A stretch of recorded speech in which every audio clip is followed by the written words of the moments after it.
जय श्री राम। महर्षि वाल्मीकि भगवान के वन मार्ग में प्रभु श्री रामभद्र को उनके ये पूछने पर कि वे कहाँ रहे 14 वर्ष तक, वाल्मीकि जी ने स्थूल रूप से वो चित्रकूट में रहे ये तो बाद में कहा।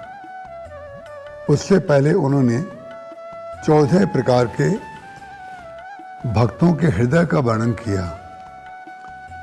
उसमें पहला स्थान बताते हुए कहते हैं कि जिनके श्रवण समुद्र समाना, कथा तुम्हारी सुभग सरनाना, भरहि निरंतर हो ही न पूरे।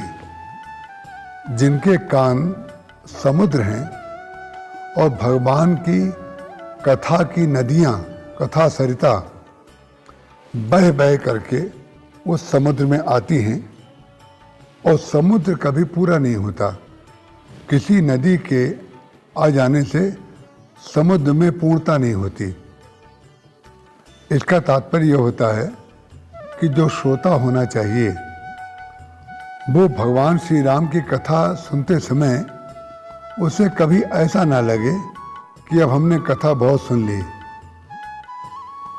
रामचरित जे सुनत अगाही, रस विशेष जाना तिन नाही।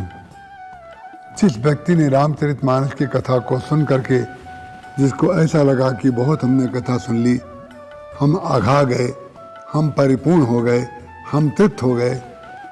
तृप्त हो जाना, आघा जाना ये पूर्णता नहीं है।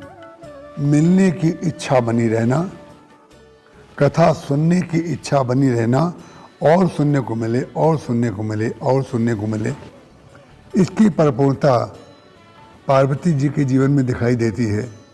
संपूर्ण रामचरितमानस पार्वती जी ने शंकर जी से सुन लिया। इसके पश्चात भी वे भगवान शंकर से अंत में ये प्रश्न करती हैं कि आप कृपा करके हमें ये बताइए कि काकभूषण ने भगवान श्री राम के चरित्र को कहाँ पर पाया। इसका तात्पर्य है कि भगवान की कथा सुनने के पश्चात भी भगवान के भक्तों के बारे में जिज्ञासा बनी रहना, क्योंकि भगवान के भक्तों की जब कथा होगी तो भगवान की कथा उसमें आ जाएगी, और भगवान की जब कथा होगी तो भगवान के भक्तों की कथा आ जाएगी। यही है जिनके श्रवण समुद्र समाना, कथा तुम्हारी सुभग सरनाना, भरे ही निरंतर हो ही न पूरे। कभी समुद्र ये नहीं कहता है नदियों से बहुत जल आ गया, अब हमें आवश्यकता नहीं है। निरंतर सुनते जाइए, निरंतर सुनते जाइए।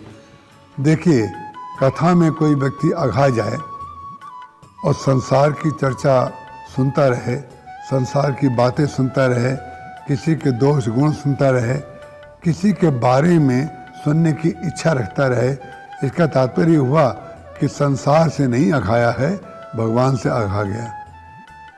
इससे ठीक उल्टा कर देना चाहिए कि संसार की बातों में अधिक इच्छा न रहे, जितना व्यवहारिक संदर्भ है उतनी बात कर ली, और जब कार्य पूरा हो गया तो संसार की बातों में बहुत अधिक मन नहीं लगाना चाहिए। इसीलिए वाल्मीकि जी महाराज भगवान से कहते हैं, जिनके श्रवण समुद्र समाना, कथा तुम्हारी सुभग सरनाना, भरे ही निरंतर हो ही न पूरे। तिनके गृह प्रिय कहाँ तुम रूरे।